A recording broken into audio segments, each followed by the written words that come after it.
Amigo, muy buenas tardes.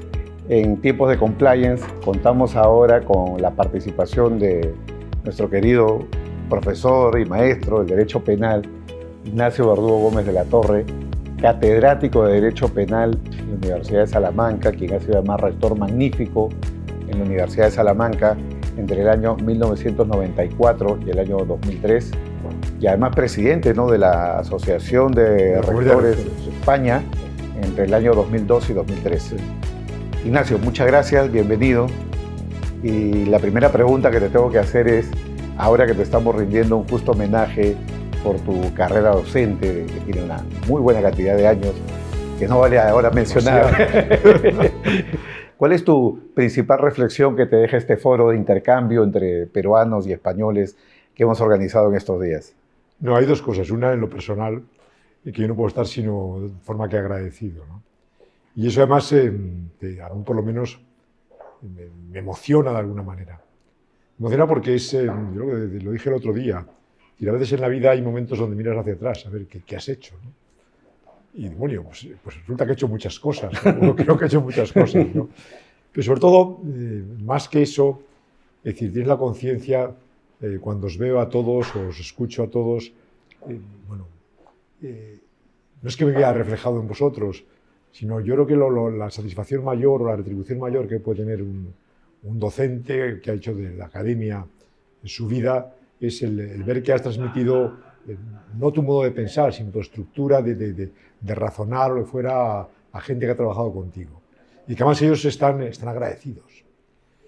Y tú sabes que el mundo académico, si algo brilla por su ausencia, normalmente es lo del agradecimiento, y la lealtad tampoco. Y yo aquí he encontrado agradecimiento y lealtad, y eso no puedo olvidarlo, ¿no? Ignacio, y no es algo gratuito, es algo que creo que es producto del trabajo de muchos años y de muchas generaciones de penalistas que han sido influenciados por la Escuela de Salamanca, ¿no? Yo creo que tú eres uno de los gestores de ese intercambio, como yo siempre digo, entre penalistas españoles y en este caso peruanos, latinoamericanos en general. O sea, tu gestión como catedrático, como rector, siempre ha tenido en cuenta el factor Latinoamérica, ¿no? Y quisiera que nos cuentes por qué en especial Latinoamérica. Puede haber sido Japón, puede haber sido Alemania, Italia, Inglaterra o Estados Unidos. ¿No? Siempre en tu vida hay momentos claves, ¿no? Yo tengo un momento clave que es el año 86. En el año 86 yo me había formado en la Universidad de Origen de Salamanca, es Valladolid, que es la competencia de Salamanca además. Y luego había formado en Alemania, las cosas en la Complutense en Alemania. Y bueno, pues voy a Salamanca, pues tengo la cátedra de Salamanca. Y justamente unos meses después de la obtención de la cátedra, recibo una llamada de un amigo común que ya ha fallecido lamentablemente, que es Juan Bustos, pidiéndome si estaba dispuesto a acudir a Chile para cooperar en un tema con una ONG clave, que era la Vicaría de Solidaridad, para cooperar en la defensa de dos funcionarios que están detenidos por motivos que no voy a entrar al caso ahora. Pero yo recuerdo aquellos 14 días que estuve en Chile, es decir, cambiaron mi vida. Mi vida porque me dieron a conocer una realidad que yo la conocía a través de lecturas o de tus libros o lo que fuere, ¿no? Entonces de pronto ves un lugar donde lo que tú dices, lo que tú piensas, bueno, pues tiene un sentido añadido. Porque a veces el problema de vivir la otra cara de vivir en Europa y de estar en una universidad de tantos años, de 800 años, es que son sociedades conservadoras en un sentido más estricto, ¿no? Y aquí, en cambio, todo lo que se hacía, todo lo que de aquellos días, aquellos 14 terribles días e intensos días, todo lo que hacías tenía sentido y tenía repercusión, y eso a mí me motivaba. Y aparte, una vez que lees más y conoces más países de América Latina, el segundo fue Perú, por cierto, pues te encuentras con que es una realidad tremendamente atractiva. Y además tienes raíces aquí también. Hay un escritor colombiano, que es Álvaro Mutis, que fue premio Reina Sofía, y un tipo encantador, por otro lado, que él me contaba, y lo tiene escrito además, él era de Cartagena de Indias, o iba a Cartagena de Indias. Dice, cuando estoy en Cádiz, que era donde venía además su familia española histórica, me encuentro como en Cartagena, pero algo distinto. Y al revés, cuando estoy en Cartagena veo cosas que me recuerdan a Cádiz. Claro, cualquier español que tenga un mínimo de sensibilidad, cuando viene a América ve esas coincidencias o esas raíces comunes. Nos puede gustar o no, yo lo respeto siempre, pero son. Y ese son te crea, por lo menos a mí, compromisos añadidos. Es decir, no es simplemente venir de turismo y ver espacios maravillosos o monumentos, ¿no? También hay más cosas, ¿no? Ignacio, y tú que has sido rector y que tienes una visión general, ¿no?, de todo lo que puede ser la universidad, con las ciencias, digamos, exactas, las ciencias sociales, el derecho, ¿por qué motivo, por qué razón se da esta evolución a nivel de Latinoamérica, donde, por poner un ejemplo muy sencillo, ¿no?, antes organizar un foro de derecho penal era dificilísimo, había uno cada 3 años, ¿no? Y siempre había en las aduanas, ¿no?, que acá en Perú era nuestro recordado profesor Peña Cabrera, o de repente uno y otro, y seguramente lo mismo en Chile, en Argentina. ¿Por qué ha habido todo este cambio, ¿no? ¿Cómo visualizas tú eso, además, no solo dentro del derecho, sino incluso en general, ¿no? Yo creo que ha habido, es cierto, decir que los últimos 50 años en general se caracterizan por una internacionalización que tiene claros y oscuros, obviamente, tiene aspectos positivos y negativos. Y eso ha afectado muchísimo al ámbito de las relaciones científicas y universitarias. Y en particular, para una universidad como Salamanca, que tiene aquí parte de sus raíces. Hoy, justamente, cuando hablamos, es aniversario de la fundación de San Marcos. Claro. Y San Marcos se funda con los privilegios y fueros, decían en el estatuto fundacional, que tienen los profesores y alumnos de la Universidad de Salamanca. Eso es 1551. Y realmente aquí se crea una estructura que es la otra cara de la colonia, pero eso es cierto, una estructura que no se da, por ejemplo, en Brasil, que es una estructura de universidades, unas depende de virreinatos, la de aquí y la de México, y otras vinculadas o a capitanías generales o a órdenes religiosas. Pero que eso genera una masa cultural importante con vínculos directos con España. Eso también es ambivalente, para algunos te lo dicen, ¿no? Dicen, bueno, que el germen de la independencia estaba en esas universidades. Y es verdad, ciertamente. Claro. Porque, es decir, son los costes de pensar. Es decir, los costes de pensar es a veces quien lo fomenta, bueno, pues va en contra al final de sus propios intereses, porque es la razón. Y la fuerza de la razón a veces se lleva mal con otros factores. Claro, ¿qué ocurre? Que aquí hay razas naturales, para empezar. Y luego hay un momento de desarrollo global en el mundo donde se apuesta por la revolución científica. Además, resulta que hay una revolución tecnológica que te lleva a que puedes hacer cosas que hace 40 años eran impensables. Es decir, no ya viajar, que también, sino también en las comunicaciones vía informática, etc. Es un marco que no tiene nada que ver con el marco en el que yo me crié o me formé. Y ahora eso de pronto se dispara en todos los sentidos, ¿no? Ignacio, y yendo sobre este tema que debatíamos el día de ayer, sobre la responsabilidad penal de la persona jurídica, ¿no? Abrir un manual de derecho penal en España en los 80, en los 90, o incluso parte o inicio de los 2000, nadie hablaba de esta forma de responsabilidad. ¿Sabes quién habló el primero?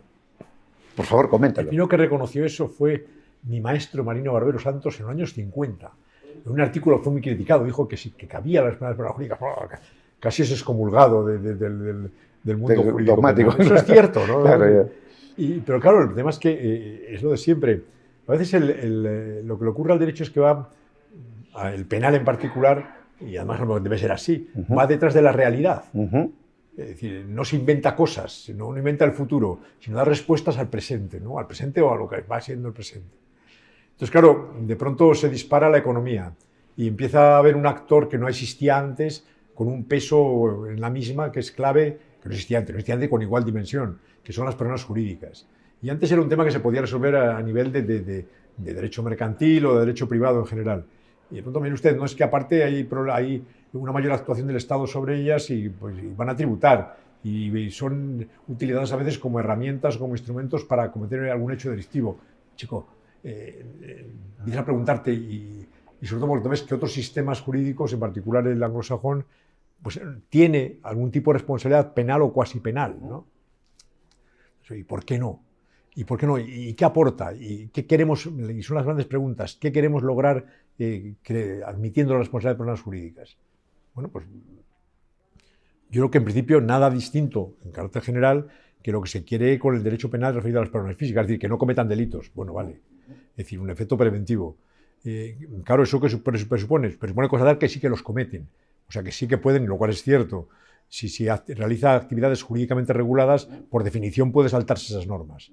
Y cuando las salta mucho... Tal. Claro, había antecedentes además vinculados al mundo de a los análisis criminológicos, que era todo el tema de la delincuencia de cuello blanco, etcétera, etcétera.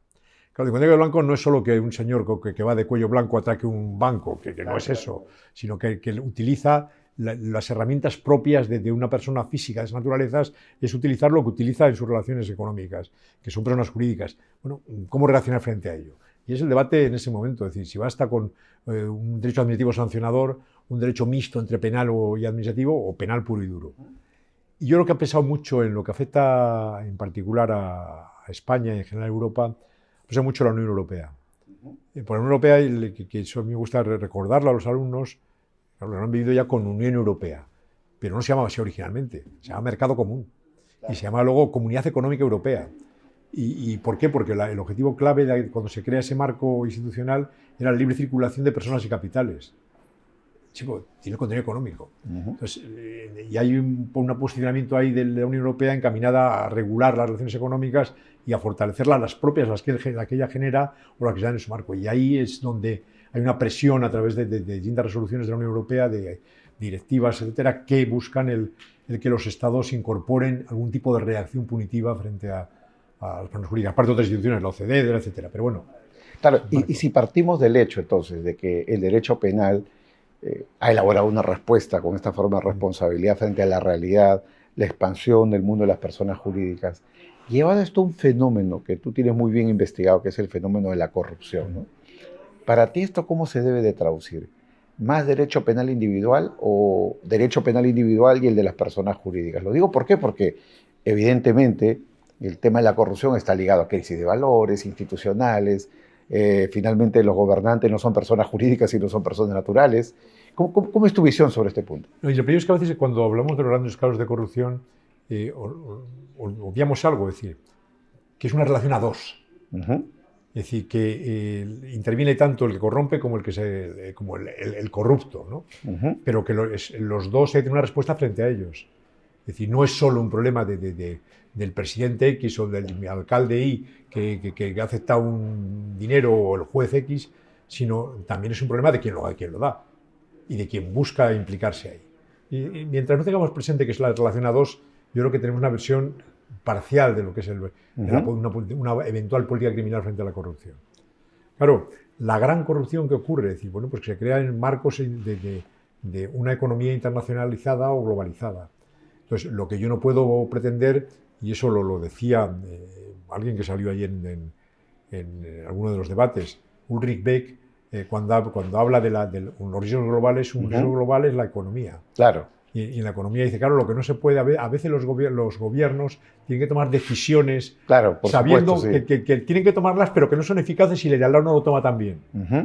Entonces, eso no es solo un tema de corrupción, pero sí en la corrupción también se produce, es decir, porque la gran corrupción está vinculada no a un hecho delictivo concreto, sino a veces se plasma en una cadena de delitos vinculados entre sí. Y además cadena de delitos a veces transfronteriza, es decir, yo hago un hecho de corrupción aquí, pero lavo el dinero en las Islas Caimán, a través de una persona física, una persona jurídica que cree no sé dónde, y luego, bueno, etcétera, etcétera. Entonces, si no tengo una respuesta global frente a ello, claro, y eso pasa por otro factor añadido, que es además por la cooperación entre Estados, que se ha reflejado, y aquí en Perú tenéis ejemplo de sobra para ello, bueno, pues en políticas encaminadas a conseguir el retorno de fondos que es vinculados a la corrupción, que a veces no es fácil. A veces no es fácil porque los dineros están en otro lugar, y más en un momento de internacionalización, es decir, cómo recupero activos, ¿no? Y eso pues supone la necesidad de colaboración. Y son fenómenos súper complejos, ¿no? Que vienen evolucionando, ¿no? Así como evoluciona, no, digamos... Fíjate, además, es decir, el juez que se tiene que enfrentar a ello tiene que tener, primero, tiempo. Porque claro, no es un caso concreto con una persona física, está vinculado a algo que veremos por la tarde, que es la criminalidad organizada. Son estructuras dedicadas para hacer viable esto. Y a veces son estructuras mixtas, no es una organización delictiva en sí misma, pero que tiene una parte, y el caso de Brejes del libro, tiene una división encargada de conseguir como sea. Claro, sí, la división de operaciones estructuradas. Sí, claro, hay una estructura pensada para actuar. Claro, en ese marco donde se crean relaciones clientelares, que es un poco, a uno le recuerda al Padrino, ¿no? Claro. Que yo le financio la campaña, pero ¿qué tengo que darle a cambio? No, nada, somos amigos, claro. ya hablaremos. Un día te pediré un favor. Te pediré un favor y claro, no pasa nada, ¿no? Ya te lo recordaré. Y por si acaso, pues financio la campaña del favorito y del otro no vaya a fallar y luego saque el segundo. Entonces, exactamente. Ignacio, no puedo terminar sin preguntarte por una reflexión final, sobre todo para los alumnos jóvenes, ¿no? Jóvenes interesados en el derecho penal en particular, jóvenes de 20 años, en estos tiempos veloces, convulsos. Tú como rector, catedrático, ¿cuál es tu consejo para estos colegas que recién empiezan? Primero, vamos a ver, ahí hablo.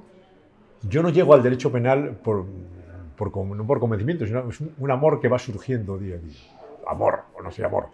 Una relación de conocimiento y de trabajo. Claro, ¿por qué? Yo creo que es absolutamente clave el tener buenos juristas. Y últimamente, y ayer lo quise expresar y lo reiteraré hoy si puedo, es decir, la función de un jurista. La función de un jurista es una función clave en una sociedad. Dice, no, aquí le van a tener muy buenos ingenieros. Digo, sí, sin duda. Pero quien dice al ingeniero lo que hay que hacer es un jurista, al final. O quien le dice hasta dónde puede llegar es un jurista.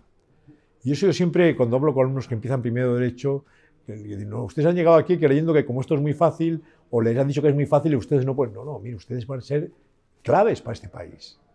Por además, ustedes van a garantizar las libertades de los ciudadanos. Tienen que trabajar en ese contexto, en hacer buenas leyes y en crear la voluntad de aplicarlas. Es decir, por lo cual, creer que un jurista se forma solo porque sepa el Código Penal de memoria o el Código Civil, eso me parece falso y me parece interesado además. Es decir, un buen jurista tiene que tener una formación en ciencia política, en filosofía, o si quiere hacer derecho penal económico, hacer algo de economía, o algo o sea, es un lugar de encuentro de muchas cosas. Y no debo olvidar además a alguien que es el último recurso que tiene el Estado. El último recurso que tiene el Estado para mantener un determinado orden social, de acuerdo con la realidad, de los imperativos de la realidad en que tiene que vivir, es justamente el recurso al derecho penal. Y eso hay que administrarlo no ya con prudencia, sin duda, sino también de modo racional. A mí me preocupa siempre el cómo se hacen las leyes o el cómo debe hacer las leyes. Quien está legitimado para hacerlas es el Parlamento, no el catedrático de penal, sin duda. Pero, hombre, conviene que de vez en cuando te pregunten, porque a veces se toman decisiones que desequilibran una legislación que originalmente estaba bien estructurada. Pero bueno, hay para hablar y sobre todo para intentar motivar a algo que motiva. Es decir, siempre es atractivo morbosamente de alguna forma la sangre y el sexo, y eso pues, resulta que le gusta al derecho, y son contenidos del derecho penal. De luego es más atractivo que la ley hipotecaria, pero aunque a lo mejor de más dinero la ley hipotecaria, pero es así, ¿no? Sin duda que sí, sin duda que sí. Ignacio, muchísimas gracias por tu visita, muchísimas gracias por esta entrevista, y amigos, será hasta otra oportunidad. Espero que muy pronto nuevamente Carlos, con Ignacio en tiempo de el agradecimiento desde luego es mío y a ti muy especialmente y a todo tu equipo y a todo lo que lo han hecho posible. Muchísimas gracias. Gracias. Muchísimas gracias.